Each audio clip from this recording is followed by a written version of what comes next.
During the British and Belgian Grand Prix at Silverstone and Spa, we saw the intervention of rain, which led to both races being neutralised. At Silverstone, we saw a safety car get called out when the rain got really heavy, which then caused further incidents down the line. And at Belgium, they didn't even get underway until it was practically dry. Which begs the question, why does F1 even bother with wet races anymore, and how can they improve them? Well, in today's video, that's what we're going to be doing, as I'm going to be talking about 5 ways that I would improve wet races in Formula 1. If you enjoyed the video, then please hit the like button and subscribe for more F1 content. Now, let's get into the video.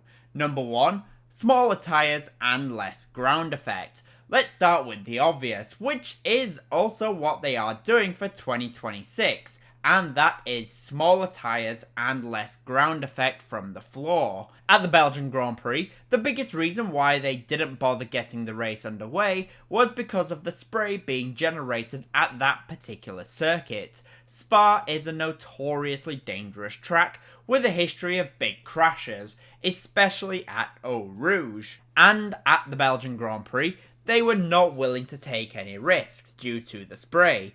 The spray blinds the drivers, making visibility impossible. We saw that also at Silverstone when they got the race back underway. Isaac Hadjar ran into the back of Kimi Antonelli because he simply couldn't see him. The spray is generated mainly from the floor and the tyres.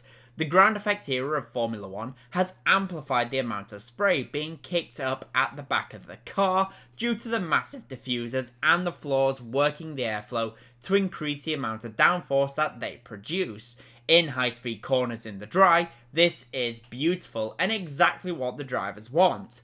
But in the wet, it is the exact opposite, because the increased airflow from ground effect consequently means an increase of the amount of spray being kicked out of the back of the cars, thus reducing the visibility. Alongside this is the tyres. Now, the tyres have grown in width and height, especially since 2017.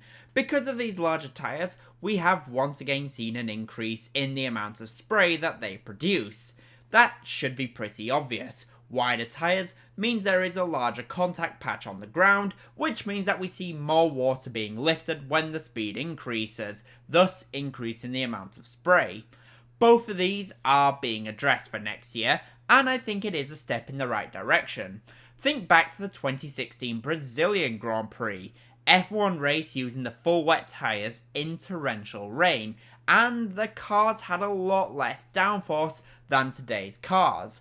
But despite that, they wouldn't even consider getting the race started now, even though the cars are much safer and, like I said, have more downforce. And it was simply because that they could race in wetter conditions. With the smaller tyres and more simple floor aerodynamics, we saw less spray being kicked up into the air and into the drivers' faces. Will the 2026 changes really do anything? Well, only time will tell. Number 2, do away with the safety car when the rain gets heavy, and instead use a virtual safety car. Now, this might be a controversial one, but for me, when the stewards decide that it is too wet and the race needs to be neutralised, I would personally do away with instantly throwing the full safety car, and instead I would throw the virtual safety car instead. Now, why would I choose to do that instead of the full safety car? Surely the full safety car is safer. Well, it comes with some problems. Firstly, the full safety car bunches the entire pack back up, meaning that when the race does get back underway, the cars at the back of the pack can't see anything. Again, we go back to the Hadjar incident at Silverstone. This would essentially eliminate that, because the field will still be spread out a little bit. Not only that, but personally I don't think it is really fair for the leader when they have built a solid gap, only to see that gap be washed away because the rain got heavy and they did nothing wrong, and nobody else even crashed. And because of that, we don't see races like Silverstone in 2008, where Lewis Hamilton historically won by over a minute, or of course any of the wet races where Schumacher dominated. because, well, there tends to be a safety car now which bunches the pack back up so we don't get those legendary drives. Now, the safety car may be safer in the sense of it does race around at a much slower speed than they would under the virtual safety car. Again, that may be safer, but the tyres do lose temperature under the full safety car, meaning that they are losing grip and performance. The VSC pace, like I said, tends to be a little bit faster, which could help save some temperature. Now, I understand that with heavy rain, they may not be able to do that, but the FIA could always just slow down the VSC pace if they wanted to. Just remember, the FIA can pretty much do whatever they want, so if they want the lap time delta to be a little bit slower, well, they can just write the rules so that they can do that. I just want to say, if you are enjoying the video so far, then please hit the like button and subscribe for more F1 content. Now though, let's get back to the video. Number 3, get rid of the full wet and intermediate tyres. Just have one wet tyre that can clear a little bit more water than the current intermediates.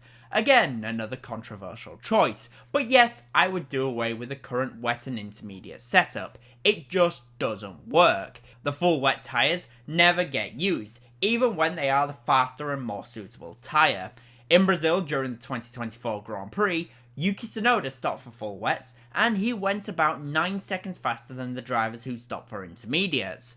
Verstappen and the 2 Alpine drivers stayed out on very worn intermediates, which is what essentially won them the top 3 positions in the field with the red flag that followed.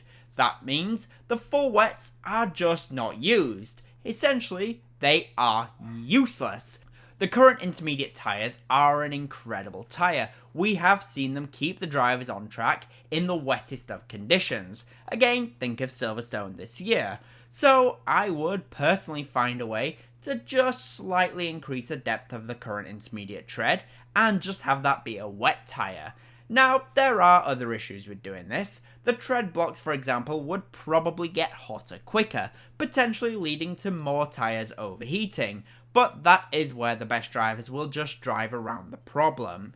In theory, this should at least mean that the tyres can operate in wetter conditions than the current intermediates, thus meaning that we get more wet weather running, but hopefully also the tyres should still work as the current intermediates do, meaning that they still operate in the low rain conditions. Pirelli currently take 4 sets of intermediate tyres and 3 sets of wet tyres to every single weekend, so if they just had 1 wet tyre, the drivers would have 7 sets of wet tyres, which should be plenty for a rain affected race. And yeah, they might just have to do some more pit stops if the tyres do overheat a little bit. Number 4, allow the teams to change the setup and do away with current parc fermé rules. Parc fermé rules currently restrict the changes to the setups of the cars. This means that drivers have to choose whether they want a dry or wet setup. At Silverstone, McLaren opted for a wet setup, whereas Verstappen went for a dry setup. In qualifying, Verstappen took pole position pretty easily, but in the race when it rained, he really struggled for grip against the McLarens, who had the right setup for the conditions. Whereas at Spa, Verstappen had a wet setup, as did Lewis Hamilton, but Charles Leclerc, for example, had a dry setup. Because the FIA only started the race when the circuit had practically dried out, Verstappen and Hamilton couldn't really maximise their wet setups. Personally, as much as I like the idea of compromising setups, I don't like that the teams are forced to be stuck on the wrong path if the FIA are just not going to let them maximise their cars when the conditions are suitable for their kind of setup. So, what would I change? Well, I would keep the current rules for a dry race, but when there is a changing weather from Saturday to Sunday, I would let the teams raise the ride heights of the cars and change the wings for a wet race. We saw just how potent a wet setup is at Spa when Hamilton flew through the field in those very few wet laps. So a wet setup would also probably be safer in the rain, given its name, a wet setup. Number 5, mandate a way to reduce the amount of ERS usage in the wet. Now, this one I'm not too sure about, but I'm gonna go with it anyway. I do wonder if the FIA can find a way to mandate a reduction in ERS usage during wet races. Now, why would they do that? Well, really it would slow the cars down, because the ERS is not giving them full power. This would reduce the amount of top speed that the cars reach, and it would also reduce the acceleration, which in turn would decrease the amount of spray being kicked up. Not only that, but the reduction in torque would probably result in a more stable car, which could reduce the chances of cars spinning out. It would potentially also reduce the chance of aquaplaning, which is always a good thing because less aquaplaning means that we see less cars spinning and crashing out. So those are 5 ideas that I have to fix wet weather races. But the question is, what do you guys think? In the comment section, please do let me know. And as always, comment, leave a like and subscribe or follow for more F1 content. Thank you all so much for watching.